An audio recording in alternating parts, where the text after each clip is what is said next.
প্রিয় দর্শক, আসসালামু আলাইকুম। আমাদের ধান কাটার শেষ, এখন বাড়িতেছি আমরা ধান আমরা বাড়িতেছি। এই যে আমার খালু ধান বাড়িতেছে।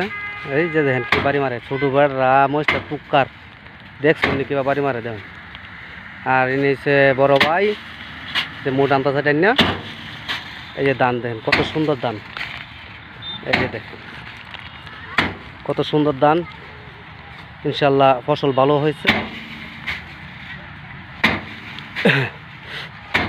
দেখেন কিভাবে বাইরা, আমার থেকে বেশি বাইরা, ধানও কাটে বেশি, বাইরেও বেশি। এই দেখেন কীভাবে বেড়াইতেছে। মরিচটা ছোটো হইলে কী হইব, মরিচ তার টুক্কার আছে দেখেন।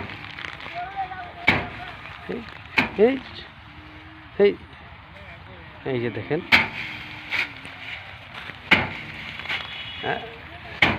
খালু সুন্দর বাড়ি দিতেছে। এই যে দেখেন 4 বাড়ি দিয়ে শেষ করে দেয় ধান। আই দেখেন আপনারা কীভাবে বাড়ি দিচ্ছে। বাদ বাড়ির পরে দেখাবো।